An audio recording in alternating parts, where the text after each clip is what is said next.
shots from the city of Derna give a sense of the devastation and the difficulties getting aid to where it is needed.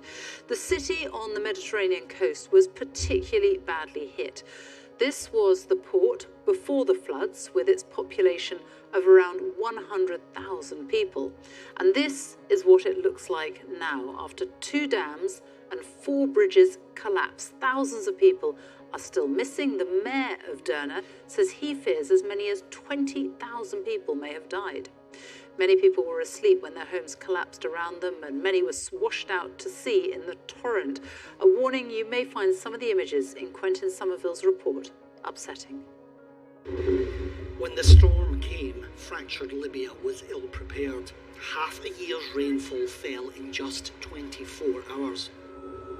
In daylight, as much as a quarter of the port city of Derna was revealed to be gone, engulfed by floodwater after 2 mountain dams failed. Families were washed out to sea as they slept. The grim work to retrieve the lost is underway.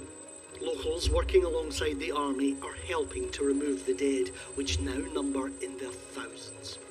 Bodies are being washed ashore by the dozens.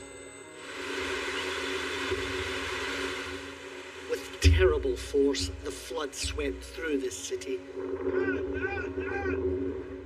destroying homes, cars, bridges. There was no warning, no evacuation order. Gently, the body of a child is recovered from the rubble. Few here are being found alive. Derna and Libya are overwhelmed. It's too much for those left grieving. Entire families were swallowed by the deluge.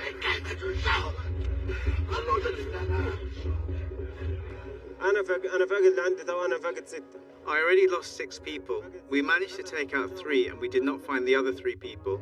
We're searching for the bodies here. We could not find them. Derna has long been marginalised. It was once a base for the Islamic State group. Years of neglect and conflict and 2 rival governments have seen Libya fall apart. It has been an enormous shock, and I don't want to point the blame at anyone or create controversy. Even if all measures had been taken, there would have been losses. Massive losses. But more could have been done.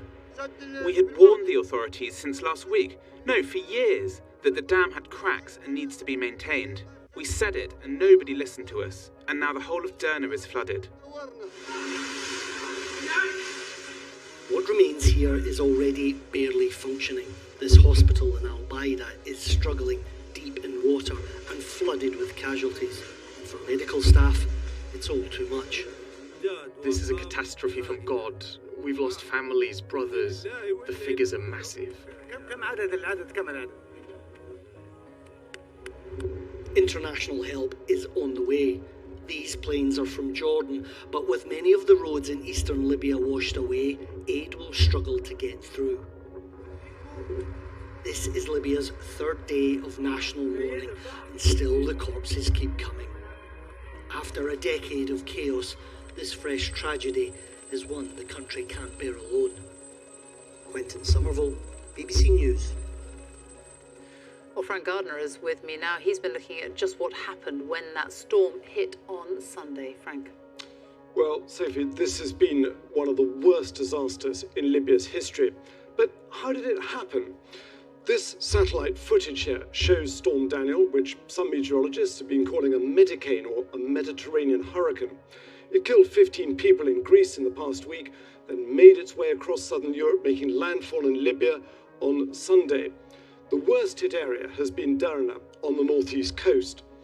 Right through the city centre runs the Wadi Derna river valley, flowing down from the Jabal Akhdar mountains. But that river valley is dry for most of the year, and no one was prepared for this. There are in fact 2 dams. The upper one is this one, the Al Bilad. It's around 8 miles south of the city. Due to the sheer amount of rainfall and floodwater from the storm, it burst, as you can see in this video footage here. After that first dam collapsed, it sent water pouring down the valley before reaching a second dam, the Abu Mansur, which lay much closer to the city, less than a mile from it. So the sheer force of the flooding meant that this second dam was also overcome. Well, what more do we know about the dams themselves? We understand that both of them were constructed around 50 years ago by Yugoslav engineers with cores made of clay protected by what's called a stone carapace or shell. Clearly, these were not strong enough to cope with a storm and flooding of this magnitude. And of course, all of this was compounded by Libya's dysfunctional politics, a country so rich in natural resources and yet desperately lacking the security and stability that its people crave. Sophie. Frank, thank you. Well, let's go back now to Quentin Somerville, who has been following the story from Beirut, and the scale of the devastation only really becoming clear now. One estimate tonight that up to 20,000 people could be dead in Derna alone. Yeah, Sophie, those figures from the mayor of Derna, I think, though, they'll be counting the bodies there for many days, if not weeks, to come.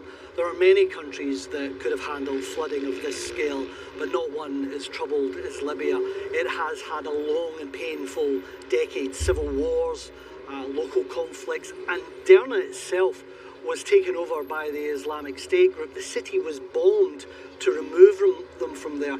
And ever since then, even before this disaster, the people were terribly neglected. They've been called the most marginalised of the marginalised. But let's not forget, there were warnings that these two dams might be breached, not just from locals, but from Libyan academics too. But amid Libya's chaos, those warnings went unheeded. The reality, though, for Libya and other Mediterranean countries is that with rising water temperatures, they need to be better prepared for these kind of emergencies. But for Libya, a country that's been at war with itself, which has been neglected by the West, it simply wasn't able to do that, and its people have paid a terrible price. Quentin Somerville, thank you.